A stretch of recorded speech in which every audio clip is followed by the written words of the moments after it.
Assalamualaikum warahmatullahi wabarakatuh. Alhamdulillahirabbil alamin. Allahumma shalli ala sayyidina Muhammad wa ala ali sayyidina Muhammad. Saya bagikan lagi kisah mimpi yang dialami seorang murid yang berguru kepada salah satu cici dari almarhum Kiai Haji Hasan Sepuh Genggong yang terkenal kewaliannya. Sebut saja seorang murid tersebut dengan nama Fulan, bukan nama yang sebenarnya. Fulan mengalami mimpi bahwa dirinya bertemu dengan temannya yang nakal. Temannya yang nakal itu mengambil jus semangka miliknya yang ada di tupperware-nya. Dan temannya yang nakal itu meminum jus semangka itu dengan cara dibuat dikumur-kumur. Lalu dilepehkan lagi ke tupperware milik Fulan. Dan Fulan tidak mengambil lagi jus semangkanya itu. Lalu apa takwil mimpinya?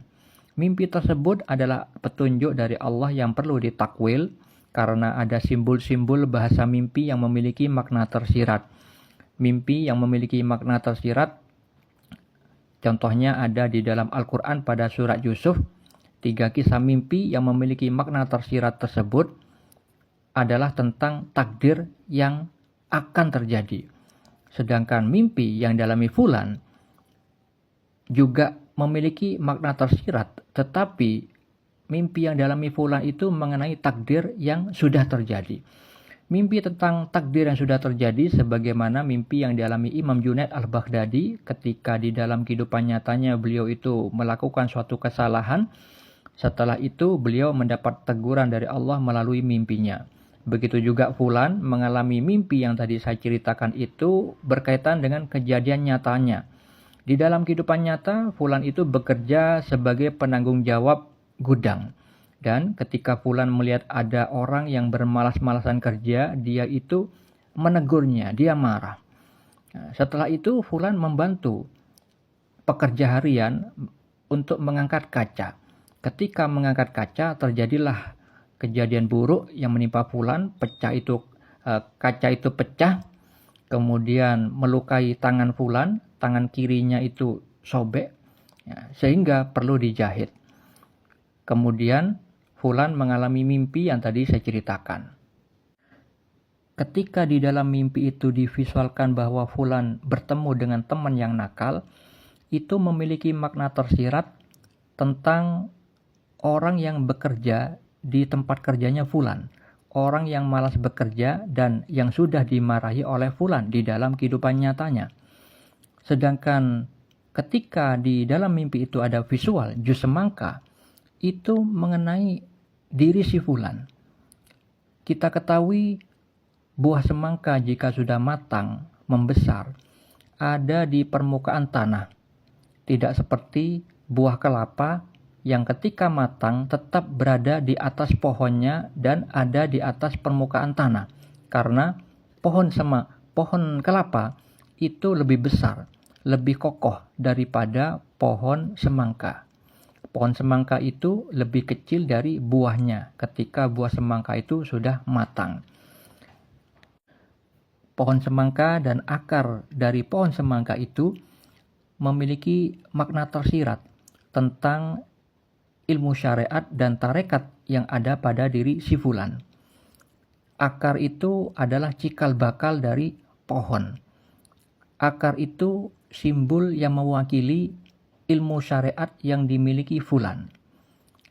Bahwa ilmu syariat atau peraturan tentang hukum halal dan haram yang bersumber dari Al-Quran dan As-Sunnah yang dimiliki Fulan itu minim. Dan mengenai pohon semangka yang juga lemah, itu tentang tarekat yang ada pada diri si Fulan.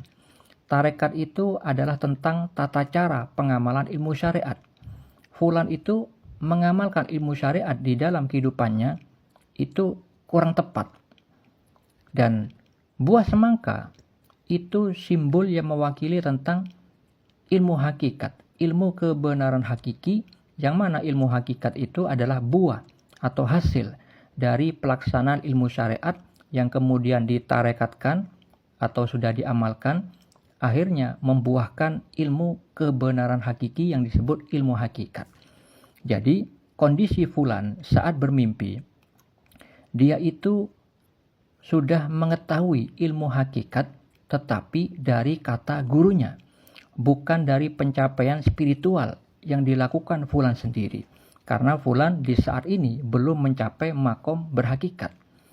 Karena dia masih sebagai peniti jalan suluk. Orang yang masih meniti jalan mendekat kepada Allah Subhanahu wa Ta'ala dengan serangkaian sarana bermujahadah. Karena ilmu hakikat yang dimiliki fulan itu masih dari katanya, sekedar ilmu pengetahuan, bukan dari pencapaian spiritualnya sendiri, maka ilmu hakikat yang fulan miliki tidak bisa diamalkan di dalam menjalani kehidupannya.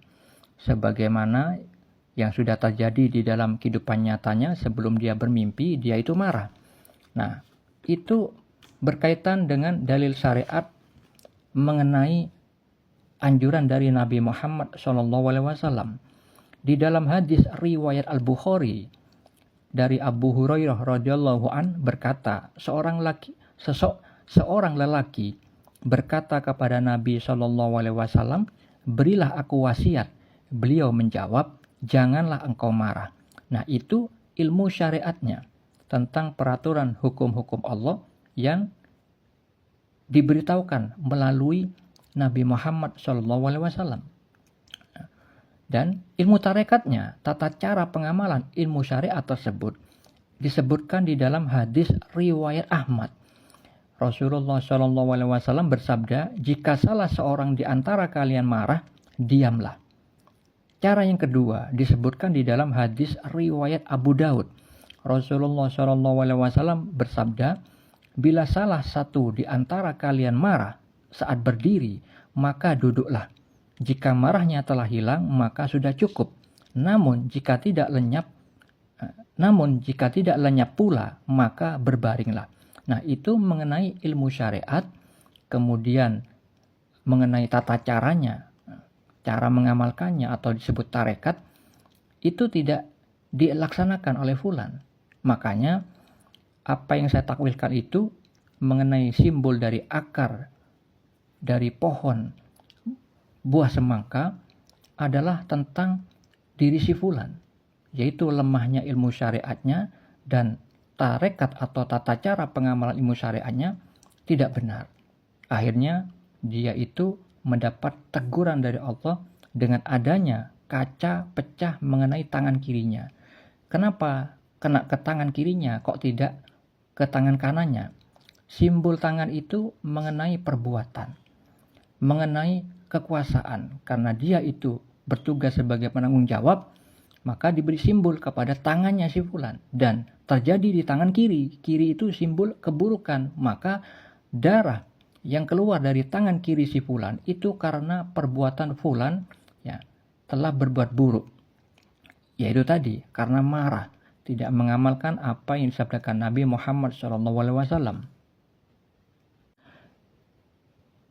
Itulah kenapa Allah memberikan visual jus semangka, bukan buah semangkanya.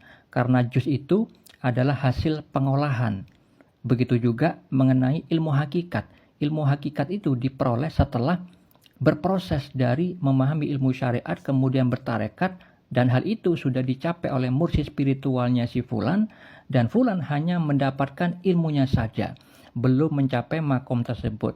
Sehingga di dalam mimpi yang dialami fulan, orang yang nakal itu mengambil jus semangkanya cuma dikumur-kumur kemudian dilepeh. Artinya orang yang dimarahi oleh fulan itu tidak bisa mengambil manfaat ilmu hakikat yang dititipi kepada fulan yang diperoleh dari mursyidnya. Karena fulan belum di makom berhakikat.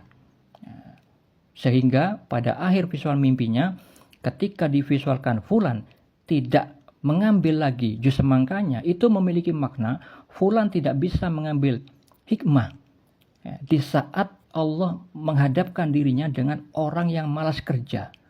Dia tidak ingat bahwa itu ujian keburukan dari Allah, sehingga karena dia tidak ingat bahwa itu ujian dari Allah, dia itu memperturutkan hawa nafsunya dengan cara memarahi orang yang malas tersebut.